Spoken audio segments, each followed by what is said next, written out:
बिल्लाहिमिनश्शैतानिर्रजीम बिस्मिल्लाहिर्रहमानिर्रहीम। नाज़रीन अस्सलाम वालेकुम। उम्मीद करता हूँ कि आप खैरियत से होंगे। और आज हम जो सवाल हमने पहला पेपर पैटर्न पिंडी बोर्ड का जो है आपसे शेयर करना शुरू किया था, तो उसमें हमने सवाल नंबर 2 का जुज़ नंबर अलिफ नज़म के अशार की तशरीह का हमने पैटर्न जो है वो देखा कि किस तरह जो है नज़म के अशार को हमने हल करना है। तो अब आए चलते हैं सवाल नंबर 2 और इसकी जुज़ नंबर जो है वो बे, जिसमें हम क्या है जी अशार की तशरीह। ठीक है जी, ये भी दूसरा जो है जुज़ जो है ये भी अशार की तशरीह वाला होगा जी। ठीक है जी, आपने यहाँ पर खूबसूरत करके क्या है जी मार्कर के साथ अशार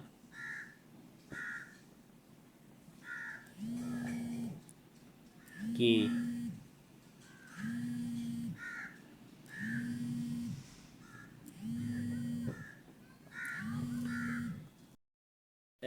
तो जी नाज़रीन, हम क्या है जी ये अशार की तशरीह हमने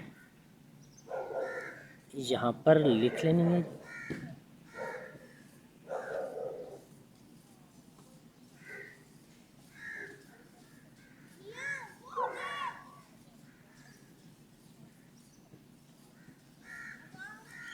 और जुज़ नंबर यहाँ पर हम क्या है जी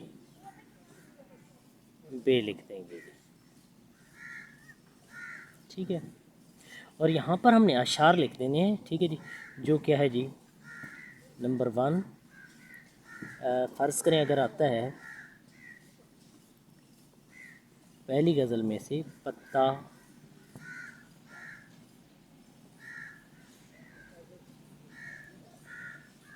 पत्ता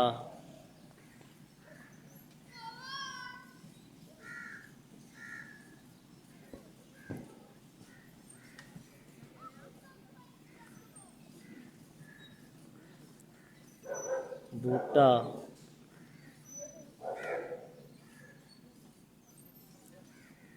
बूटा, अब आप अलखी अलामत डाल दें।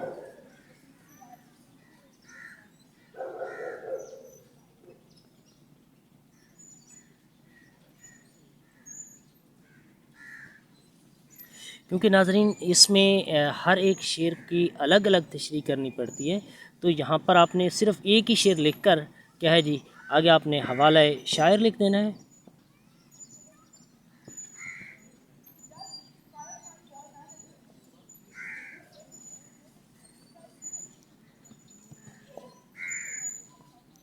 हवाला शेर,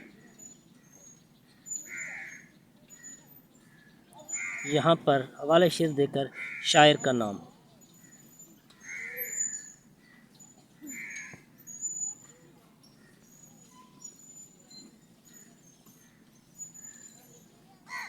यहाँ पर मादरत शायर यहाँ पर लिख लेंगे।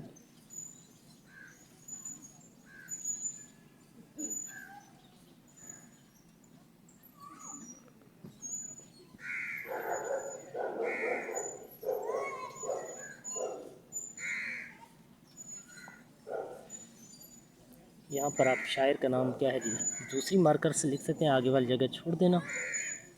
उम्मीद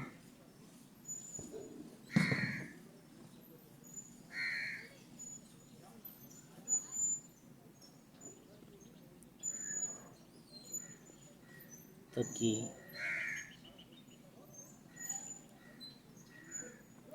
मीर। फिर इसके बाद आपने क्या है जी मफ़हूम की हेडिंग देनी है। यहाँ पर खूबसूरत करके आपने क्या है जी मफ़हूम फ़े का दायरा बनाना है और यहाँ नीचे ले आनी है और फिर यहाँ पर वाव और ये मफ़हूम अच्छा है। अगर आप मुख्तसर अल्फाज में ये क्या है जी आगे वाली लाइन छोड़ देना, यहाँ पर क्या है जी आपने मफ़हूम अपना लिखना शुरू करना है। बस इसमें 2 लाइन 1.5 लाइन का क्या है जी आपका मफ़हूम होना चाहिए, इससे ज़्यादा नहीं लिखना जी। ठीक है जी, मफ़हूम मुख्तसर सा और जामे अल्फाज के अंदर आपने लिखना है। फिर इसके बाद आपने मफ़हूम के बाद तशरीह की हेडिंग देनी है।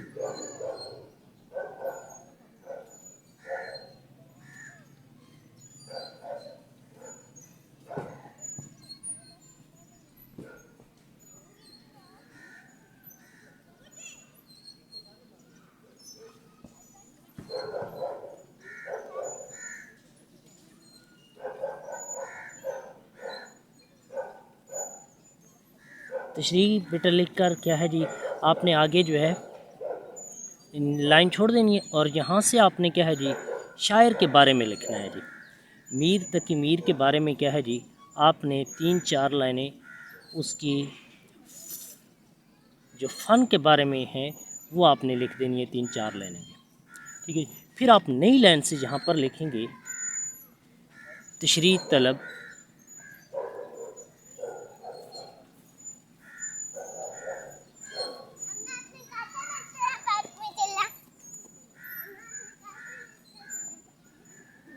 तशरीह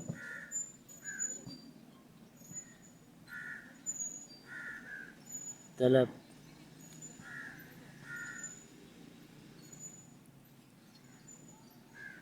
शेर में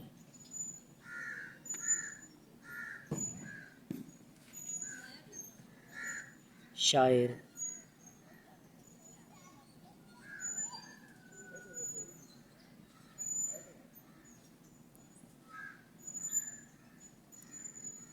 बयान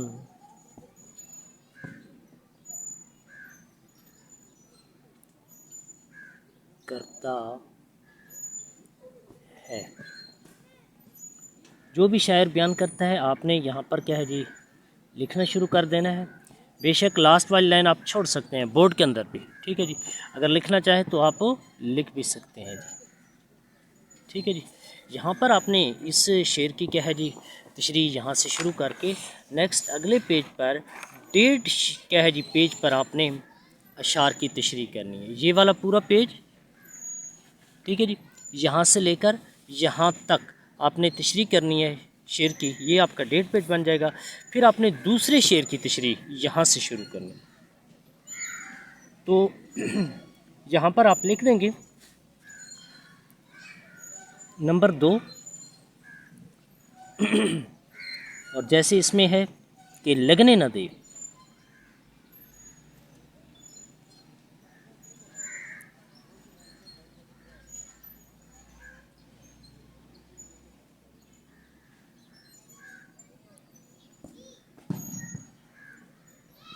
लगने न दे बस हो तो उसके गोहर गोश को बाले तक, उसको फलक चश्मे माहो खोर की पुतली का तारा जाने है, ठीक है। ये पूरा नहीं लिखना आपने, सिर्फ़ और सिर्फ क्या है जी, आपने ये 3 अल्फाज लिख कर क्या है जी, आगे आपने अल्फ की अलामत डाल देनी है।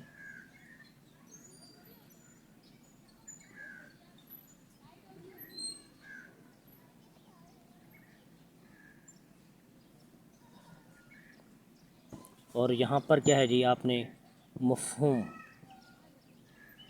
उसकी खूबसूरत हेडिंग देनी है।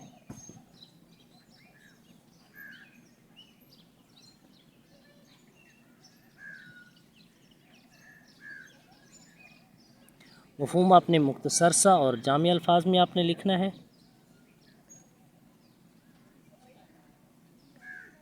1.5-2 लाइनों का, ठीक है जी। फिर इसके बाद आपने तशरीह की हेडिंग देनी है खूबसूरत करके।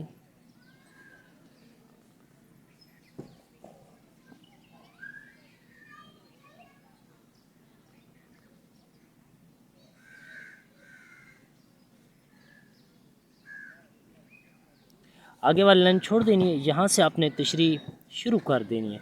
अब आपने शायर के बारे में नहीं लिखना जी, कि शायर मीर तकी मीर को खुदाए सुखन कहा जाता है, वो गज़ल के शहंशाह हैं, ठीक है। तो ये बातें आपने नहीं लिखनी, बल्कि क्या है आपने डायरेक्ट तशरीह की जानिब चल जाना है।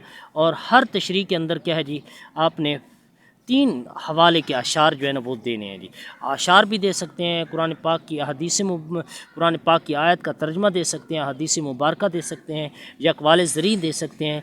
और लास्ट में जैसे इस पहले शेर में भी क्या है जी, आखिर में आपने फ़नी महासिन ज़रूर लिखना है जी। बेशक आप मार्कर से खूबसूरत करके, नुमाया करके आप लिख दें।